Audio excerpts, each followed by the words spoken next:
আদিবাসী কারা, কেন, কিভাবে? এই আদিবাসী শব্দ নিয়ে বাংলাদেশের দীর্ঘদিন ধরে একটা কেচাল লেগে আছে। বামরা এটা নিয়ে রাজনীতি করতেছে, পাহাড়ের বিভিন্ন জনগোষ্ঠী এটা নিয়ে রাজনীতি করতেছে। আদিবাসী কারা, এই আদিবাসী নেগেটিভটা বাংলাদেশে স্থান করে নেওয়ার জন্য কাজ করছে অনেকেই। প্রথমে জানতে হবে আদিবাসী কারা।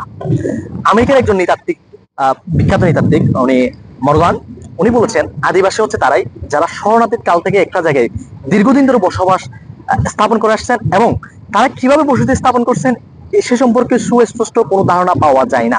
তারাই হচ্ছে আদিবাসী। কিন্তু দেখেন যে আমরা আমাদের যে বাংলাদেশের যারা আদিবাসী দাবি করতেছে, তারা দেখেন চাকমা বলেন, মারমা বলেন, ত্রিপুরা বলেন, ছাক বলেন, খ্যাং বলেন, মুরো বলেন, যারাই বলেন না কেন, তাদের একটা অতীত ইতিহাস আসে। তারা কিভাবে বাংলা পার্বত্য চট্টগ্রামে আসছে, বা বাংলাদেশে তারা কিভাবে আসছে, ব্রিটিশ আমলে তারা কিভাবে আসছে, বা এর আগেও তারা কিভাবে আসছে, এই একটা সুস্পষ্ট ইতিহাস ঘাটলেই পাওয়া যায় তারা কিভাবে আসছে। এবং তাদের যে কৃষ্টি কালচার, এটা আপনি বিভিন্ন বই পড়লে পাবেন। সৌরবিন্দু শেখরের বিভিন্ন বই আছে, ওই বই আসলেই আছে যে চাকমারা যারা বিবৃত বা বিভিন্ন বই আছে তারা কিভাবে এখানে আসছে, এই জিনিসগুলো এখানে সুস্পষ্ট ভাবে ধারণা দেওয়া আছে। কিন্তু দেখেন তারা এখন নিজেদের আদিবাসী দাবি করছে। আদিবাসী দাবি করার পিছনে অনেকটা রহস্য আছে। আরেকটু বিষয় আমি ক্লিয়ার করি এখানে।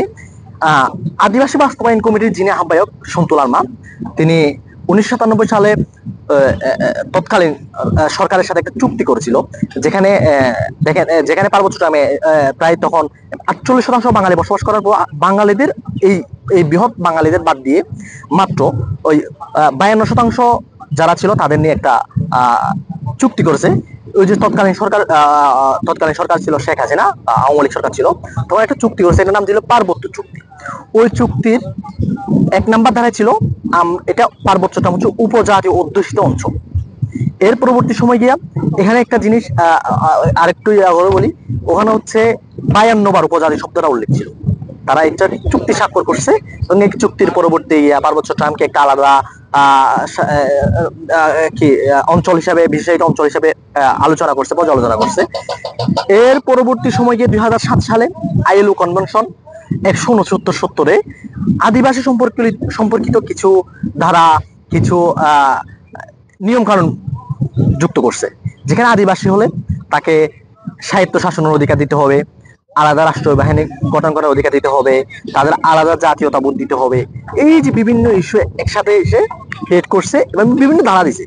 এরপর থেকে বিদেশি এজেন্ডারা, যারা বিশেষ করে যেহেতু পার্বত্য চট্টগ্রাম একটা দৃশ্যমান এটা উন্নয়ন কাজের জন্য, বা এখানে এত বিপুল পরিমাণ খনিজ সম্পদ আছে, হয়তো আমাদের বাংলাদেশ সরকার গরিব, এই জন্য হয়তো এটা উত্তোলন করা সম্ভব হচ্ছে না। কিন্তু বাস্তবতার ভিত্তিতে এত পরিমাণ খনিজ সম্পদ আছে যেটা আসলে বলা হতো না।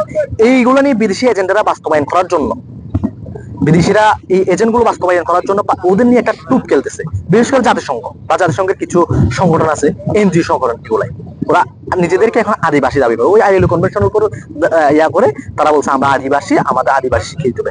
আদিবাসী স্বীকৃতি দিলে কি হবে?